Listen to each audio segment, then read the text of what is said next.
¿cómo están? Bienvenidos este miércoles a la UNAM Responde, donde día con día pues intentamos hacer eco de este pronunciamiento que hace unos días hicieron investigadores universitarios con respecto a considerar la ciencia como un bien de todos los mexicanos, y lo hacemos día con día intentando tener aquí a la mayor cantidad de voces de todas las disciplinas posibles que están trabajando no solamente con respecto a temas relacionados con la pandemia, sino que día con día trabajan y se desarrollan pensando en lograr un beneficio en la sociedad en general.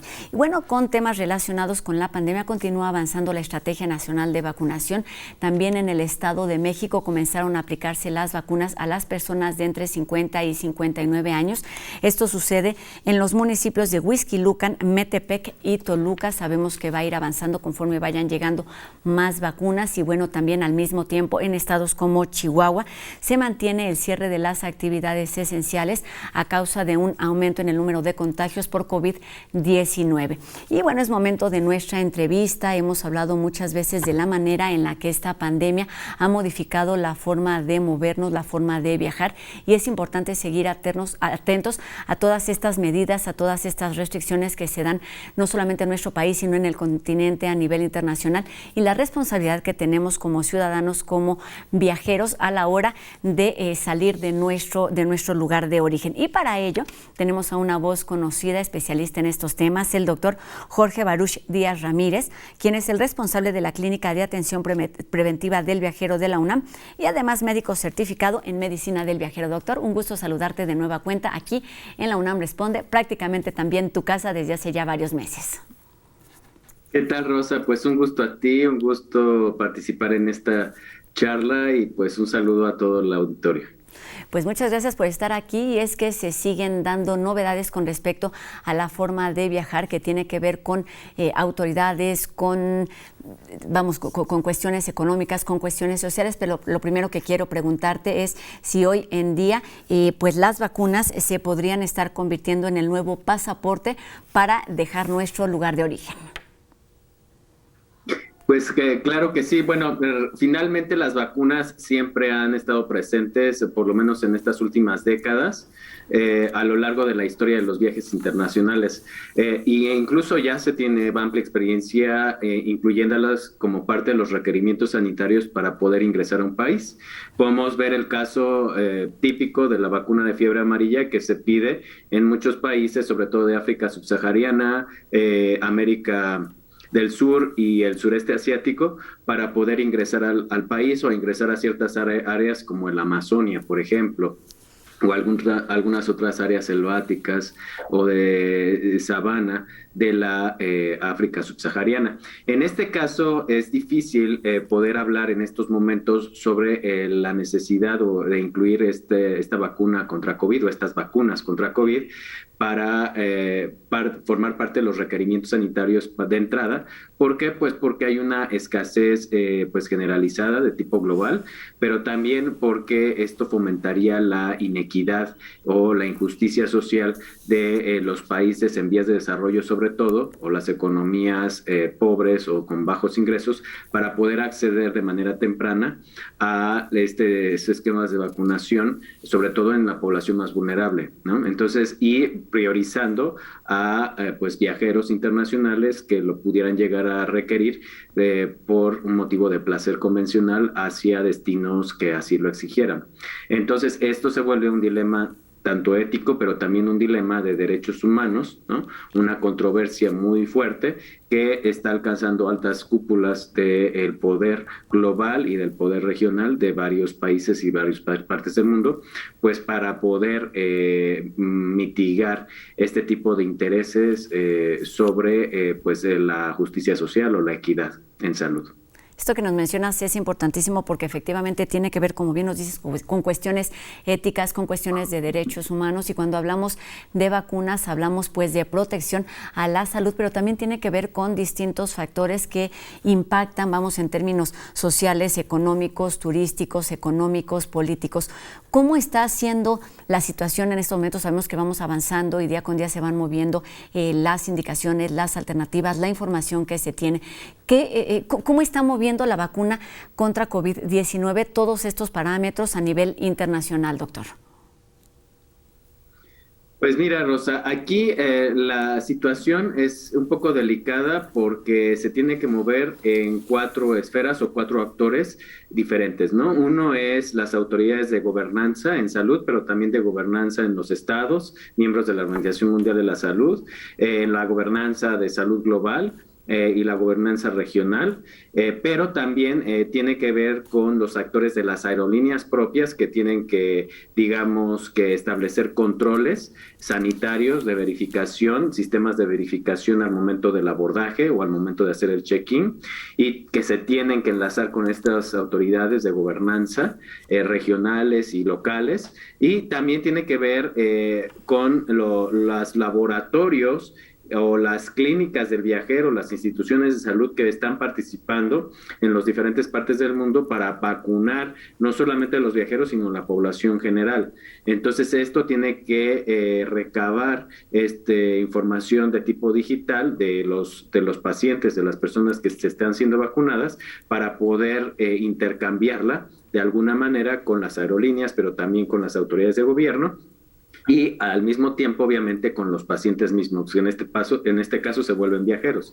Entonces, para esto se están diseñando, se están desarrollando prácticamente más de 20 compañías a nivel internacional, múltiples plataformas a modo de aplicaciones de teléfono celular, de aplicaciones digitales, de carteras digitales, que se le llaman también wallets, que nos puedan garantizar leer a través de un código QR autoencriptado que muestre el viajero su información personal en el momento y verificarla sin requerir internet o sin requerir apropiarse de esta información sensible, porque recordemos que cualquier información que refiera pues cuestiones o situaciones de salud o antecedentes de salud de un viajero o de una persona, pues se vuelve altamente sensible, ¿no? Tiene cuestiones de privacidad que hay que respetar, y entonces se tienen que limitar este acceso a las credenciales por tiempo limitado a quien el viajero decida mostrársela, y a través de la app, de la wallet, pues entonces poder tomar esta información, verificarla y bueno, poder dar el paso o el acceso a una cabina de avión, o a una frontera sanitaria migratoria, o a algún bar o algún evento de turismo o algún evento de negocios, en fin, a diferentes modelos de interacción social que estamos viendo que se están reactivando. Doctor, durante toda esta pandemia se han ido tomando distintas medidas para prevenir, para evitar contagios. Primero, digamos, en algunos países cierres de fronteras, después se hace necesaria la cuarentena si quieres ingresar a este país. También en algunos otros se habla de la necesidad de presentar una prueba que diga que eres negativo a COVID-19, y ahora se van, me parece, incorporando estas vacunas. ¿Cuáles son o cuál es ese posible escenario cuando se requiere salir de nuestro lugar de origen y llegar a algún otro lugar? ¿Hay alguna forma, algún protocolo que se esté aplicando o que se esté trabajando para unificar todos estos criterios necesarios para evitar contagios? Así es. Bueno, se están incorporando muchas estrategias en paralelo, porque recordemos que hasta el momento no existe una medida 100% efectiva para combatir las cadenas de transmisión de este virus SARS-CoV-2 y los contagios. Entonces, sí, definitivamente la vacunación es una herramienta muy efectiva para disminuir el riesgo, pero en las personas vacunadas. Todavía no sabemos, se desconoce cuál es el impacto de tener personas vacunadas compartiendo el espacio con personas no vacunadas. Se estima que las personas vacunadas en algunos esquemas de vacunación o en ciertas marcas de vacunas pudieran llegar a ser portadoras o transmisoras del virus sin necesidad de tener o de desarrollar la enfermedad. Entonces, de tal manera, más bien, que la traspasan o la transfieren hacia otras personas que pueden ser susceptibles de desarrollar COVID y de presentar pues complicaciones. Entonces, aparte de que en algunos países ya se está exigiendo presentar presentar un certificado internacional de vacunación de forma digital o de forma impresa, física. También se están exigiendo que aparte se tomen muestras de PCR o muestras rápidas de antígeno a estas personas vacunadas, pero en algunas partes del mundo ya se les está exentando de cumplir con cuarentenas obligatorias. Esto pues porque no van a desarrollar la enfermedad, simplemente se necesita descartar la presencia de la infección en una persona vacunada para que no contagie a los demás. Entonces, mientras no avance el conocimiento, no avance la vacunación a nivel mundial, vamos a tener limitadas estas respuestas de si son portadores y qué tanta proporción son portadores de los vacunados y qué tanto puedan afectar a los no vacunados, pues se van a emplear estas estrategias de combinar los certificados internacionales de vacunación con las pruebas rápidas o las pruebas de PCR, pruebas diagnósticos de COVID. Ahora, también, por ejemplo, el caso de los cruceros. Recientemente se ha anunciado que para que un crucero pueda comenzar a planificar viajes de tipo internacional, entonces deberá de tener a su tripulación, al 98% de su tripulación vacunada y por lo menos al 95% de sus viajeros vacunados, ¿no? Y aparte, al momento de embarcar, pues tendrán que hacerse pruebas rápidas de antígeno o presentar una PCR con un tiempo máximo de 48 horas, por ejemplo, antes de abordar, para poder ingresar. Y se van a limitar en este sentido, pues, los desembarcos o las paradas, porque esto puede llegar a favorecer que se contagien los pasajeros, ¿no? Entonces, este tipo de medidas ya se están adoptando, que se llaman burbujas. Este tipo de burbujas de viaje combinadas con la inmunidad de rebaño, famosa que hemos escuchado, se van a comenzar a emplear para poder diseñar estrategias de reactivación de eventos, de viajes, de conciertos, por ejemplo, de eventos masivos que son sobre todo los más afectados en este tipo de industria del turismo. Doctor, como bien nos dices, hoy y en algunas otras entrevistas hemos hablado que ya existen, lo decías al principio de la entrevista de hoy con respecto, por ejemplo, a las vacunas contra la fiebre amarilla, son, protocolos que ya existen, pero que quizá no han sido muy utilizados, muy explotados por el turismo. No hacemos turismo responsable, al menos en nuestro país, en un amplio sector de la población, pero hay herramientas que ya se aplicaban y que en este momento seguramente están siendo reevaluadas y deben ser valorizadas de mejor manera. Háblanos, por ejemplo, de los pasaportes sanitarios, de los pasaportes digitales, qué son, cómo funcionan y cómo se están ganando un lugar importante a raíz de esta pandemia. Mira, los pasaportes sanitarios se deben de dividir en dos grandes secciones. Una es las partes de diagnóstico, o sea, los pasaportes pueden demostrar que los viajeros se han hecho ya pruebas de diagnóstico, PCR, pruebas rápidas, y las pueden ir acumulando en este tipo de pasaportes sanitarios, que son tipo carteras digitales, wallets. Entonces las pueden ir uno acumulando como si fueran tickets de cine o boletos de avión, boletos de autobús, así. Y también está la otra sección del pasaporte sanitario que incluye los antecedentes vacunales, ¿no? ¿Qué vacunas nos hemos administrado a lo largo de la vida? Y haciendo énfasis en COVID, porque va a ser pues la primera que estaría entrando en un pasaporte digital.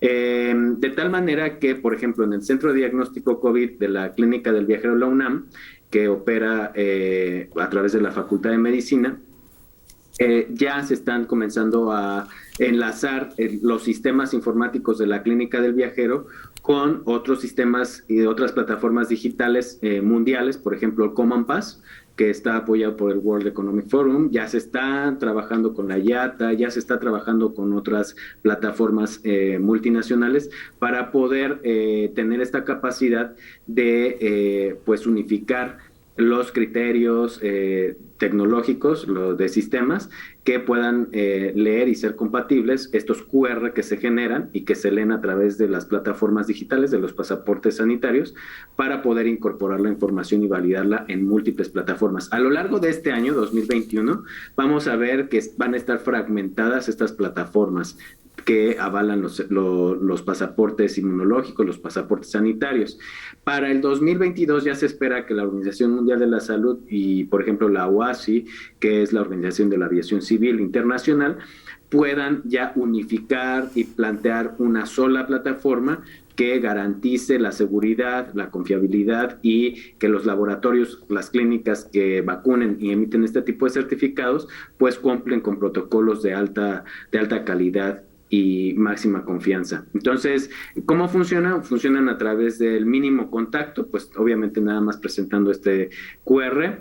Funcionan a través de que el laboratorio hace la verificación con las plataformas internacionales que así lo requieran.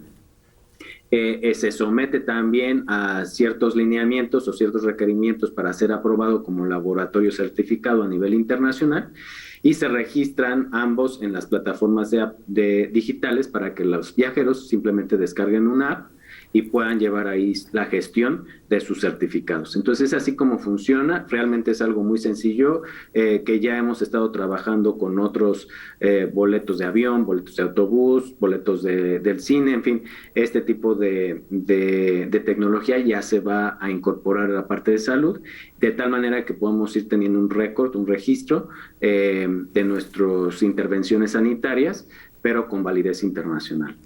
Esto es muy importante, doctor. ¿Cómo lo han tomado los viajeros en estas primeras etapas? No es de prueba, pero son los primeros pasos. ¿Cómo lo han tomado los viajeros y las distintas instancias que están involucradas en estos procesos que pueden ser muchos? Bueno, definitivamente ha sido muy difícil porque ha tenido que avanzar conforme avanza la crisis sanitaria. Entonces, pues prácticamente se ha tenido que trabajar desde cero estos lineamientos, estos requerimientos. No, las entidades que están involucradas pues no estaban acostumbradas a trabajar juntas, ¿no? O en colaboración, y mucho menos con datos de sanitarios. Entonces, digamos que las aerolíneas no estaban acostumbradas a trabajar con datos sanitarios, entonces hay que hacer una capacitación, ¿no? De ciertos términos, de ciertos tecnicismos para que entiendan y comprendan la capacidad que tiene una prueba o los límites que tiene una prueba sobre una vacuna, qué significa que alguien esté vacunado sobre los otros riesgos que a pesar de que estén vacunados pueden existir en cuanto a transmisión del virus. También esta parte de comunicación entre la Organización Mundial de la Salud y la Organización de la Aviación Civil Internacional, pues también sí existía un grupo de trabajo, pero no en crisis, no en momentos de crisis. Entonces se han fortalecido estos enlaces entre las instituciones internacionales con las instituciones de la iniciativa privada como la IATA, por ejemplo, y otras más, World Economic Forum, en fin, todas las demás plataformas que están haciendo sus apps, como Common Pass, por ejemplo, y las entidades gubernamentales, que en estos momentos tienen otras prioridades, pero también tienen que ir avanzando a la par con respecto a la reapertura y a la reactivación de los viajes internacionales. Entonces ha sido difícil y pues también los laboratorios, porque pues tampoco cumplen todos con estándares de calidad internacional, si bien la Clínica del Viajero de la UNAM siempre ha sido un referente internacional y nacional, pues no lo han sido así todos los laboratorios que están haciendo pruebas, ¿no? Entonces esto tiene que unificarse, tiene que verificarse por las autoridades sanitarias locales y federales y pues esto ha sido complicado, un proceso complicado, pero sin lugar a dudas de gran aprendizaje para mejorar todo este tipo de verificaciones de calidad. Y es importante esto, doctor, que se sigue avanzando, entonces debemos estar muy atentos a los cambios que se van dando día con día y podemos tener pues variedad de fuentes, pero lo que sí es importante, al menos en nuestro país, es tener una alternativa y esto es en lo que se ha convertido la Clínica del Viajero de nuestra universidad, que está presente ahí en el aeropuerto, brindando servicios que cada vez se van diversificando más para atender todas estas necesidades. Platícanos para terminar, ¿cuál es esa alternativa que ofrece la Clínica del Viajero hoy en día ahí en el aeropuerto de la Ciudad de México? Pues yo les diría que más que alternativa es un referente a nivel nacional e internacional. Entonces, yo creo que debe de ser la primera fuente de información a la cual se dirijan los viajeros internacionales si es que están planeando un itinerario con múltiples destinos internacionales. Debe ser la primera fuente de referencia, pues ya que ahí están concentrados los médicos certificados a nivel internacional, los únicos en México. Entonces, es una fuente de confianza y de referencia. Estamos pues al frente. Hemos estado en estos pues casi ya 1 año y 2 meses al frente de la línea de batalla, al frente de la atención de la pandemia, gestionando todos los problemas sanitarios de los viajeros internacionales que se presentan junto o en colaboración con las representaciones consulares y las embajadas del extranjero en México y con las aerolíneas y otros actores de la sociedad civil organizada. Entonces, esta clínica del viajero cuenta con un centro de diagnóstico COVID que opera ya desde hace más de 1 año, cuenta con validez internacional de certificados que se requieran para vacunarse y para viajar, para pruebas rápidas, pruebas de diagnóstico de PCR. Tenemos una unidad de toma de muestra frente a la Terminal 1 del Aeropuerto Internacional de la Ciudad de México, que se especializa en viajeros internacionales, pero también tenemos otra unidad de toma de muestra en el Instituto de Oftalmología Conde de Valenciana, que se especializa, aparte de viajeros, en población que va a programarse cirugías, o sea, población de cirugía electiva, y también población pues que requiere estos servicios de diagnóstico para poder tomar una decisión, población general que no va a viajar ni se va a operar, pero que requiere saber si está o no contagiada. Entonces, yo los invito a visitar el sitio web de la clínica de viajero.unam.mx. Ahí pueden encontrar toda la información relacionada con salud y viajes internacionales y, sobre todo, crear esta conciencia de la medicina preventiva que va a ser fundamental para combatir, ya está haciendo, para combatir la pandemia de COVID a través de las vacunas, pero que también va a ser fundamental para continuar y reactivar los viajes internacionales de una manera segura y con el menor riesgo posible. Hay mucho que aprender, como bien dices, son muchos los criterios, los temas, los intereses que están poniéndose sobre la mesa con el surgimiento de una pandemia de las dimensiones de la que estamos viviendo, esta ocasionada por el virus del SARS-CoV-2 y la enfermedad de COVID-19, pero yo me quedo con lo más importante, que podría ser lo más básico, como lo acabas de mencionar, es promovamos y practiquemos el turismo responsable, y lo primero que debemos hacer para ello es tener información confiable, y está aquí en la Clínica del Viajero. Doctor Jorge Baruch Díaz Ramírez, responsable de esta clínica y médico certificado en medicina del viajero. Pues muchísimas gracias, como siempre, por la información que nos permite ser conscientes y actuar responsablemente, abrir nuestros horizontes, porque siempre hay algo más que podamos hacer por nosotros y en beneficio también de la sociedad en general. Gracias, doctor. Rosa, nada más terminaría también diciendo que como ya se están próximos a reactivar la movilidad internacional de los estudiantes hacia el extranjero y de los extranjeros que van a comenzar a visitar nuestro país y nuestra gran universidad, en cuanto se traspase a un semáforo de tipo amarillo o incluso ya verde, pues tengan en cuenta, estudiantes de movilidad internacional, que deben de solicitar una consulta a la Clínica del Viajero para tomar todas las precauciones y tener toda la información y vacunas para cumplir con los certificados que les están solicitando las universidades y poder estar en tiempo y con los requerimientos adecuados para poder iniciar con sus clases. Muy bien, importante este llamado, esta información, porque aunque no hay una fecha, digamos, concreta, sí podemos prepararnos y sí podemos ir teniendo la información que a ellos les permita esta movilidad en beneficio, como decía, no solamente de ellos y de sus familias, sino pensando en el otro. Hemos hablado de la importancia de ser empáticos y solidarios en esta pandemia, y cuidarnos es la mejor alternativa que tenemos hasta el momento. Muchas gracias, doctor, y muy buenas tardes. Hasta luego. Gracias, pues ahí está la información, clínicadeviajero.unam.mx, para promover y practicar el turismo responsable. Y bueno, es miércoles, tenemos a los chicos de No Memes, que siempre nos sorprenden con algunos datos. Vamos a ver de qué nos hablan esta tarde.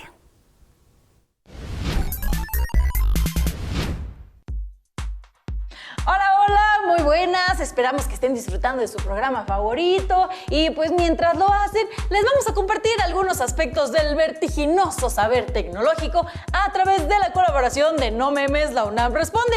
¡Que lo disfruten! Cataratas, glaucoma, desprendimiento de retina, retinopatía diabética, degeneración macular asociada a la edad.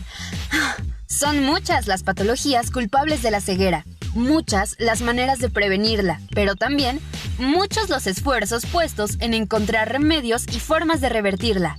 Hoy en No Memes, te vamos a hablar de 2 técnicas innovadoras: dispositivos implantados directamente en el cerebro y trasplantes de células madre. Las células madre, o mejor dicho, células troncales, son las progenitoras de los tejidos de todo nuestro cuerpo. Un reciente estudio, publicado en la revista Molecular Therapy, propone usarlas para reparar la retina.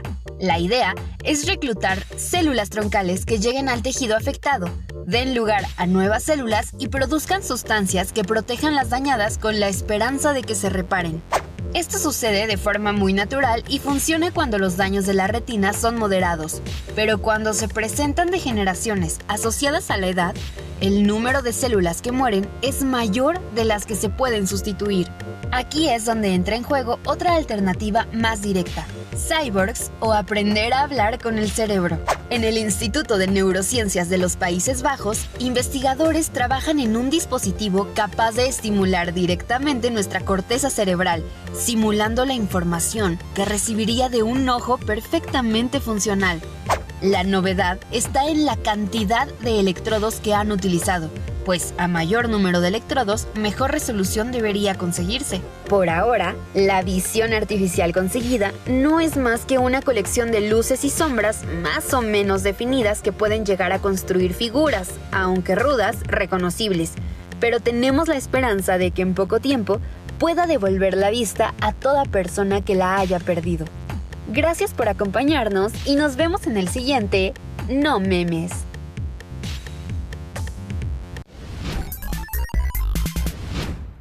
Avances en verdad sorprendentes que se van acelerando con el uso de la tecnología, pero por supuesto con la capacidad de todos aquellos quienes se dedican a estas áreas, a estas disciplinas. Y con esto terminamos un programa más de la UNAM Responde. Les recuerdo que seguimos leyéndolos a través de nuestras redes sociales y a través de los números de WhatsApp para seguir haciendo juntos este programa. Gracias también a quienes hacen posible esta transmisión día con día. Y les recordamos que tenemos una cita mañana a las 2:30 de la tarde por TV UNAM, aquí en la UNAM Responde. Aquí nos vemos. Adiós.